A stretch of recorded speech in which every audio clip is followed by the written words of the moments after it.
Setiap hari dia pergi ke pasar untuk membeli seekor belentung, tapi tidak pernah memakannya. Yang dilemparkan sebagai makanan ular berbisa. Selama 10 tahun, setiap hari masih sama. Satu-satunya tujuannya dia memelihara ular berbisa adalah untuk membalaskan dendam pacar yang hilang. 10 tahun yang lalu, pacarnya diperkosa oleh beberapa orang. Dia tidak hanya dilempar ke gedung berhantu, dan pada tubuhnya diukir tanda-tanda aneh. Awalnya, polisi sudah menangkap pembunuhnya. Pada saat yang sama, semua bukti sangat lengkap. Tapi tanpa diduga, 10 tahun kemudian, kasus serupa kembali terjadi. Terlepas dari cara melakukan kejahatan atau tempat membuang mayat, itu sama dengan kasus lama. Bahkan tandanya diukir di perutnya. Juga persis sama dengan gambar 10 tahun yang lalu. Dalam waktu singkat, bahkan polisi mulai meragukan kebenaran kasus 10 tahun lalu. Mungkinkah ada yang mencoba mensimulasikan metode kejahatannya? Atau mungkin pembunuh yang sebenarnya belum tertangkap. 10 tahun yang lalu, ketika Wu Kim menerima laporan tersebut, segera tiba di TKP. Tapi apa yang menyebabkan polisi sakit kepala adalah karena hujan salju yang lebat, semua jejak di sekitar menghilang. Polisi tidak menemukan petunjuk apapun. Jadi Wu Kim harus menyelidiki dari identitas korban. Hasil yang mengejutkan ditemukan. Nama korban adalah Wu Wangsu. Dia juga sahabat putrinya. Menurut apa yang dikatakan putrinya, keluarga Wu Wangsu mengalami kecelakaan. Ibunya enggan mengirimnya ke rumah pamannya. Namun, si paman adalah orang yang sangat jahat. Setiap hari, dia membawa pulang sekelompok berandalan untuk bermain kartu. Bahkan ada yang memanfaatkan saat dia berganti pakaian, sengaja membuka pintu untuk masuk. Si paman tak hanya tak peduli padanya, tetapi juga menambahkan bahan bakar ke dalam api. Karena belajar di sekolah seni, dia tidak tahu apa-apa kecuali menari. Menarikan. Lihatlah pinggang ramping itu. Aku sangat menyukainya. Dengarkan pujian menjijikan di luar. Wu Wangsu hanya bisa fokus untuk belajar. Dia ingin masuk ke sekolah bagus untuk mengubah takdirnya. Tapi tak terduga, si paman yang jujur sudah membuka jalan bagi Wu Wangsu. Dia menjual Wu Wangsu kepada seorang bos untuk bekerja sebagai sekretaris. Hal ini tak hanya menghemat biaya sekolahnya, tapi juga menerima sejumlah besar uang dari si bos. Namun tak lama kemudian, Wu Wangsu ditemukan di tempat terpencil. Si bos tentu menjadi tersangka terbesar.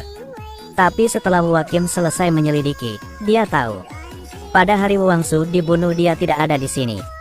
Sama sekali tidak ada waktu untuk melakukan kejahatan. Namun, Wu Kim dengan sengaja menyebutkan bahwa Wu Wangsu telah meninggal untuk menyelidiki reaksi lawan. Cheng Bing terkejut, tapi sepertinya tidak tahu yang sebenarnya.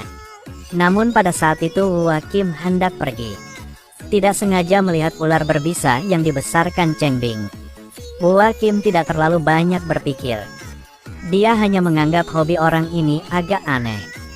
Tapi yang tidak dia tahu, pacar Wu Wangsu juga memiliki ular berbisa gitu. Pada akhirnya, apa rahasia yang disembunyikan antara dia dan Cheng Bing? Polisi menemukan mayat wanita di gedung berhantu. Dia berbaring telanjang di salju. Sebelum meninggal, dia diperkosa oleh banyak orang. Ada juga ukiran berbentuk aneh di bagian perut. Metode melakukan kejahatan sangat kejam, membuat kepala polisi Wu Kim juga merinding. Tetapi karena kejahatan terjadi pada malam hari, ditambah tidak ada rumah di sekitar bangunan hantu itu, sehingga lebih sulit bagi polisi untuk memecahkan kasus ini. Bukan hanya itu, tetapi satu-satunya saksi adalah orang gila. Ini sudah berakhir. Sudah berakhir. Meskipun orang gila itu menyaksikan seluruh proses pembuangan mayat, tapi tidak bisa melihat wajah si pembunuh. Namun menurut apa yang dia katakan, si pembunuh menelanjangi gadis itu setelah membawanya ke tempat buang mayat. Berdasarkan petunjuk ini, polisi kembali ke TKP. Benar saja, mereka menemukan setelan berdarah di dekatnya. Selain itu, Dua kait yang digunakan oleh penjagal babi juga ditemukan. Tapi luka di bahu korban terbentuk ketika si pembunuh mengaitkan tubuhnya untuk diangkut. Namun yang membuat pihak polisi tidak bisa menjelaskan adalah pelaku jelas sempat menangani senjata pembunuh. Kenapa ia tinggalkan mayat di sana untuk ditemukan orang lain? Benar. Kenapa gitu? Karena itu tidak diatur sebelumnya. Hanya pikiran acak. Melalui investigasi kamera terdekat, benar saja, polisi menemukan mobil van yang mencurigakan. Pemilik mobil adalah penjual daging babi. Kim merasa orang ini sangat mencurigakan. Namun setelah beberapa saat diinterogasi, hal itu diketahui. Meskipun dia pernah berniat memperkosa gadis itu, tapi belum sempat. Dia dihentikan oleh seorang staf di toko. Dan mobil van yang mencurigakan itu selalu disetir oleh bawahan Sensian. Jadi polisi segera pergi ke rumah Sensian. Benar saja, di sini mereka menemukan pisau berdarah. Tapi dalam proses menangkapnya, karena Sensian hendak menyerang polisi, dia ditembak mati. Dan semua bukti menunjuk pada Sensian sebagai pembunuhnya. Karena itu polisi menutup kasus tersebut. Tapi tanpa diduga, 10 tahun kemudian, kasus serupa terjadi lagi. Nama korban adalah Xian Yan. Sebelum meninggal, dia diperkosa oleh banyak orang. Bagian perut juga memiliki tanda yang serupa. Kim curiga dia telah menangkap orang yang salah di masa lalu. Tapi forensik memberitahunya, seseorang mensimulasikan cara kejahatan dilakukan. Karena gambar di perut Xian Yan terukir setelah kematian. Dan dalam kasus itu, tanda itu diukir sebelum korban meninggal. Jadi pembunuhnya pasti bukan orang yang sama. Untuk menyelidiki kebenaran, Kim segera menemukan mantan pacar Xian Yan. Karena keduanya terjerat secara ekonomi, sehingga polisi menduga dialah pembunuhnya. Tapi pria itu berkata, dia hanya menipu Xian Yan, tak membunuhnya. Ternyata untuk membayar hutang, dia menjual Xian Yan ke bos misterius. Mereka selalu berhubungan melalui telepon. Keduanya belum pernah bertemu secara langsung. Apalagi yang dia katakan padamu di telepon? Dia tanyakan 2 kali. Apakah Xian Yan masih perawan? Aku berbohong bahwa ia masih. Setiap hari dia melempar tikus ke dalam tangki ikan. 7 tahun berturut-turut. Tapi bukan untuk membesarkannya, tapi untuk memelihara ular berbisa. Karena Cheng Bing pernah bertemu seorang biksu sebelumnya. Orang itu sarankannya memelihara ular sebagai dewa penjaga rumah. Hanya butuh melayaninya baik, dia jadi kaya. Pria itu melakukan apa yang dikatakan biksu itu. Memang, dia dapatkan banyak uang. Tetapi jika ingin melakukan hal-hal hebat, itu masih butuh suatu. Itu adalah darah di bawah. Sebenarnya, itu butuh gadis-gadis yang masih perawan. Untuk menemukan gadis yang tepat, Cheng Bing mulai menyelinap ke dalam bar. Awalnya dia selalu tertipu. Untuk mencari gadis yang masih perawan, dia tidak menyesal menghabiskan banyak uang. Bahkan membangun gudang di ruang bawah tanah perusahaannya. Tata letak mewah seperti hotel. Sering biarkan pengemudi membawa para gadis masuk. Sejak itu, semakin Cheng Bing bermain, itu semakin besar. Dia tak hanya mulai mendengus narkoba, tetapi juga menyuntikannya. Mentalnya jadi sesat. Ruangannya penuh dengan kamera.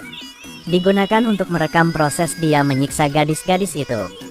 Gadis-gadis yang keluar dari sana, tidak ada yang tidak menangis. Nanti pada suatu hari, dia melihat Wang Su menari di bar, dan langsung tertarik dengan penampilannya.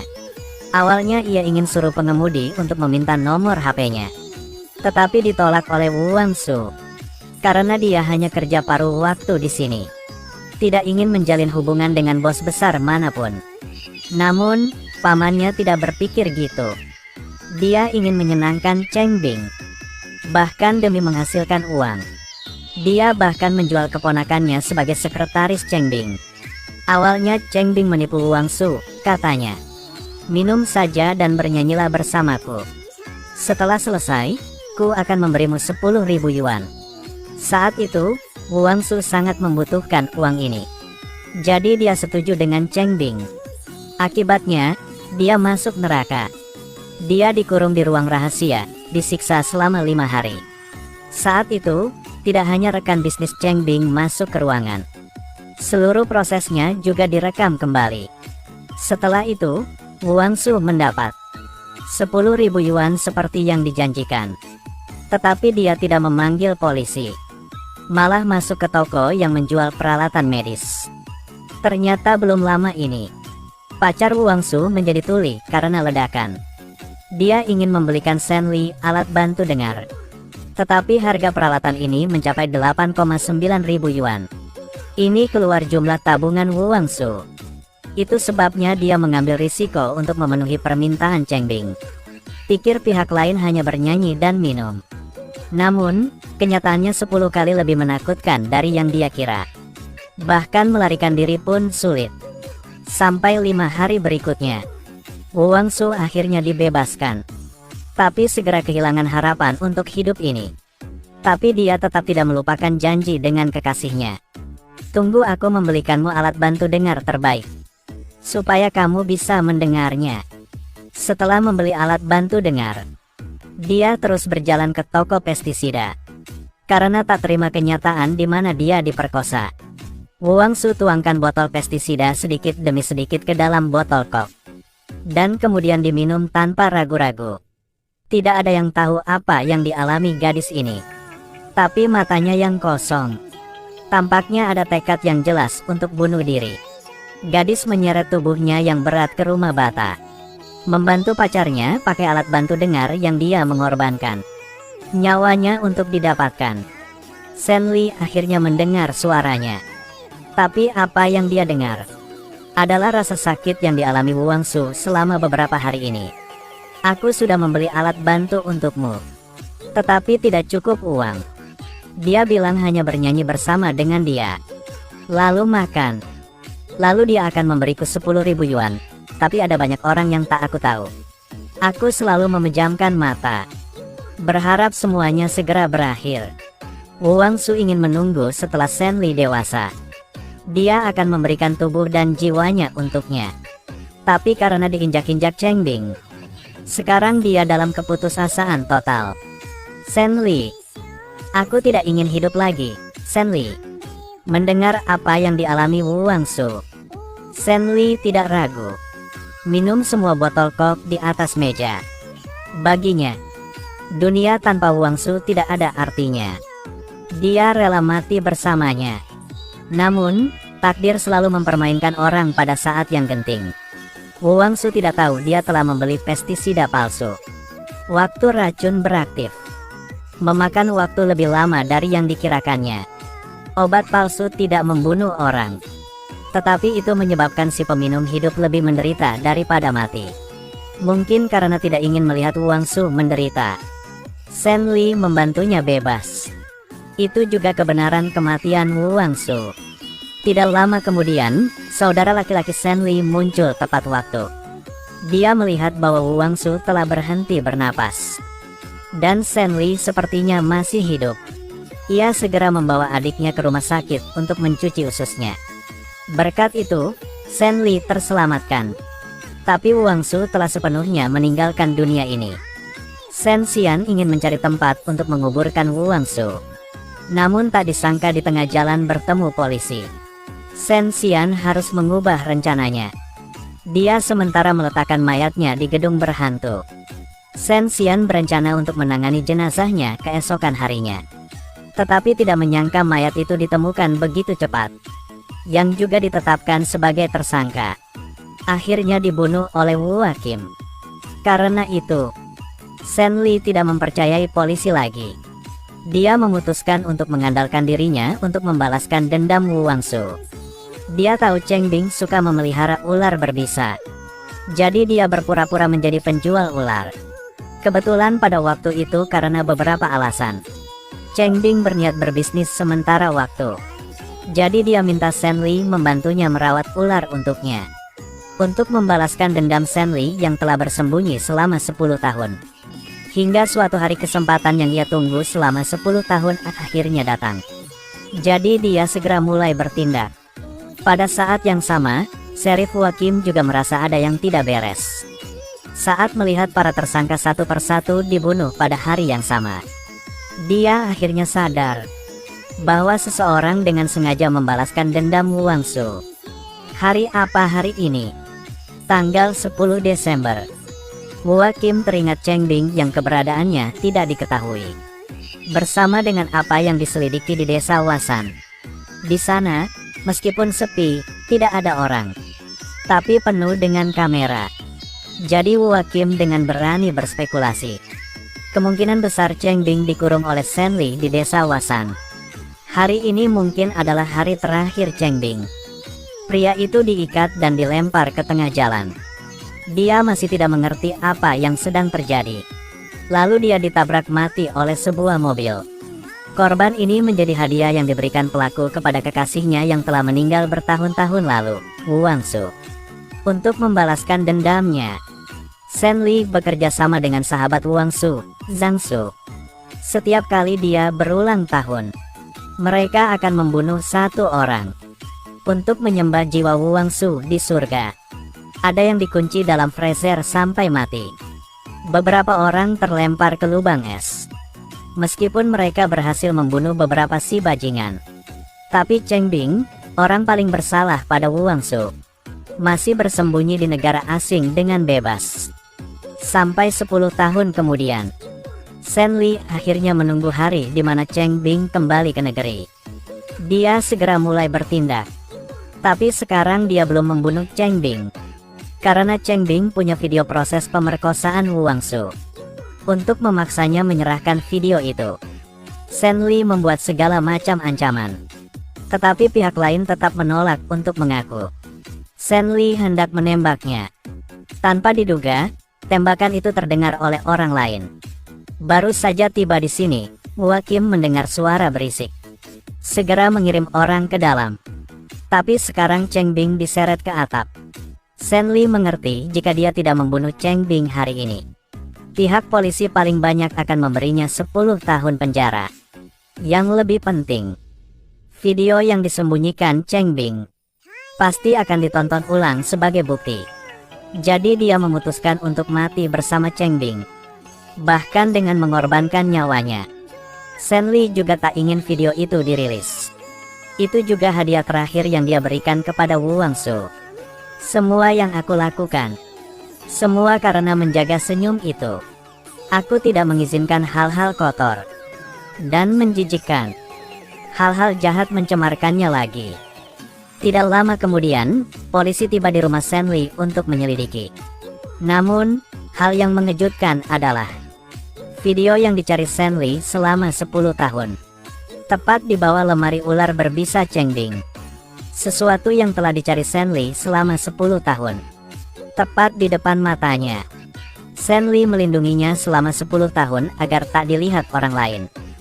Dia hidup untuk ini juga. Akhirnya, Wakim bantunya membakar rekaman video itu.